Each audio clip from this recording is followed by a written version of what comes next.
Algumas pessoas, eu acho legal, porque quando a gente fala de fidelidade, de entrega de dízimo na igreja, algumas pessoas ficam tão felizes e algumas outras ficam tão tristes, tão abatidas, aborrecidas. Note, só fica aborrecido quando a gente fala de dízimo e de oferta quem é infiel. Quem é fiel não tem crise. Quem é fiel não muda o semblante. Quem é fiel está top, ele não tem dificuldade. Mas se uma pessoa é infiel, ele não é dizimista, ele começa a ficar incomodado com aquilo. Ou ele se rende à palavra e passa a viver em santidade, ou então ele vai continuar sendo incomodado por essa palavra. Eu gostaria muito que todo o povo da aliança entendesse a importância de ser fiel dizimista. Ok? Ser fiel dizimista é importante para todos nós.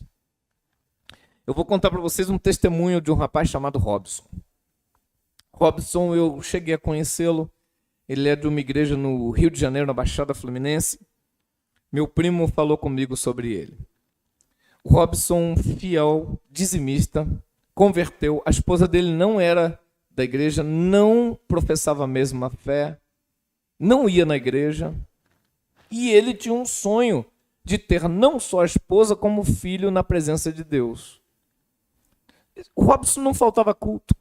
Morava longe da igreja. Fiel dizimista. Mas um dia, vindo do trabalho, uns vândalos começaram a agredir pessoas no caminho, numa estação ferroviária. Começaram a bater num, bater no outro, mas eles deram um chute muito forte no Robson, ele caiu. Quando o Robson caiu, esses homens começaram a chutar ele. Bateram muito nele, muito, e depois bateram com a cabeça dele nas grades da linha ferroviária. Bom, isso deu nele um traumatismo craniano. Ele foi deixado como morto. Socorreram ele, ele foi internado, foi tratado. Ele recuperou parte da saúde, mas ficou com sequelas. Essas sequelas faziam com que ele desse algumas crises. Ele ficou com um pouco de dificuldade para caminhar, mas voltou a trabalhar, voltou à atividade, ficou são.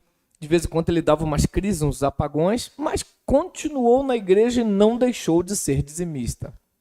Os anos se passaram, a esposa dele não se converteu, segurava o filho em casa e ele ia para o culto sozinho, uma distância muito grande e fiel dizimista.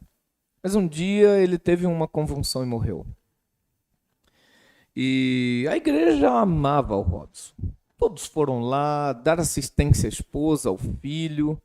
No velório, né, todos falavam como o Robson foi na igreja, a fidelidade, a presença, o amor que ele tinha por tudo, as orações que ele fazia pela família.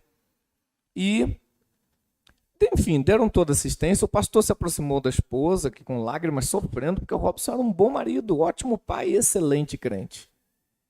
E o pastor disse para ela, eu conheci o pastor. E aí o pastor disse para ela, olha, o que precisar, nós como igreja estamos à disposição, porque seu marido foi para a gente um herói, um grande homem de Deus. Legal. Ele foi embora. O próximo culto, a esposa do Robson estava lá. A viúva do Robson estava no culto.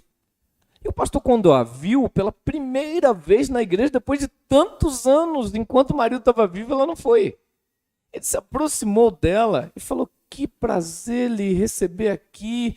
Puxa vida, que bom, vamos arrumar um lugar. E quando ele foi levando ela, falou, não, pastor, deixa eu falar, eu estou bem. Eu vim te entregar isso aqui. E tirou um envelope. Ele falou, mas o que é isso? Ela falou, o dízimo do Robson. Mas como assim, minha querida? Não, é porque toda vez que ele recebia, ele colocava o dízimo no envelope desse aqui da igreja. E sempre dizia, meu bem, se eu morrer, antes de eu levar o dízimo, leva para mim. Ele sempre disse isso para mim. E ele morreu. Mas eu fui ver lá, quando eu fui limpar os móveis, o dízimo dele estava no lugar e ele falou isso comigo. E eu vim hoje, pastor, trazer o dízimo dele. Primeira vez que ela foi na igreja foi para levar o dízimo do Robson. Nunca mais saiu da igreja, está firme até hoje. E ela se converteu por causa da fidelidade do marido. Então, ele não perdeu nada por ser dizimista.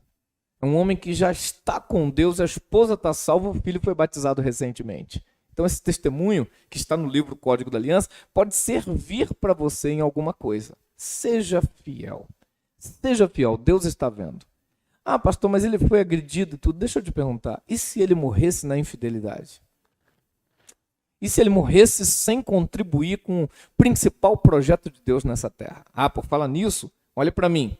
Eu aprendi que a gente só investe em quem a gente ama ou em quem a gente acredita. Você nunca investirá em quem você não ama e em quem você não acredita. Então, você ama a sua igreja? Você acredita nela? Não terá dificuldade nenhuma de ser dizimista. Mas se você não ama e não acredita, aí você vai ter problema de semear nessa obra tão linda. Tá bom, gente? Vamos continuar. Pastor, mas o dízimo é lá da lei. E não tem dízimo no Novo Testamento. Em Hebreus, a Bíblia cita o dízimo fazendo menção das alianças abrâmicas e mosaicas. Legal. A aliança abrâmica, mencionada em Hebreus, ela é uma aliança antes da lei. Mas isso não deixa alguns infiéis satisfeitos. Então vou te dar um versículo. Porque segundo a teologia, e isso é claro para quem cursou teologia, é assim, ó. A única pessoa, todo ensino bíblico tem que ter respaldo em outra parte bíblica. Pronto, virou doutrina. Está confirmado. Então a Bíblia se interpreta, a Bíblia se confirma. A única pessoa que falando uma única vez é doutrina é o Senhor Jesus. É a única figura bíblica falando uma vez é doutrina. Quem estudou teologia sabe disso, ok? Abra sua Bíblia em Lucas no capítulo de número 11. Lucas, capítulo de número 11, versículo de número 42. Diz assim a palavra do Senhor. Jesus falando: ai de vós, fariseus, porque dais o dízimo da hortelã, da arruda e de todas as hortaliças, e desprezais a justiça e o amor de Deus. Deveis, porém, fazer estas coisas sem omitir aquelas. Meu Deus do céu. Então agora nós vemos o Senhor Jesus, fundador do cristianismo, implantador da igreja, falando do dízimo de uma forma muito clara. Vou repetir. Ele diz: ai de vós, fariseus, porque dais o dízimo da hortelã, da arruda e de todas as hortaliças, e desprezais a justiça e o amor de Deus. Deveis fazer estas coisas sem omitir aquelas. O que ele está falando? Vocês devem cumprir a justiça e o amor de Deus sem omitir os dízimos. É claro. Então agora nós temos a pessoa que, quando fala é doutrina, falando do dízimo. Nós não podemos omitir o dízimo. E olha, deixando claro, amor de Deus, justiça de Deus, não me dá direito a omitir os dízimos. Tá aí, ó. O próprio Senhor Jesus falando. Tá ok, gente? Isso é importante para a gente poder guardar. Não temos o direito de sonegar o dízimo. Ok? Agora eu vou colocar para vocês provando que o dízimo é uma aliança. Jesus, Neemias, capítulo de número 9.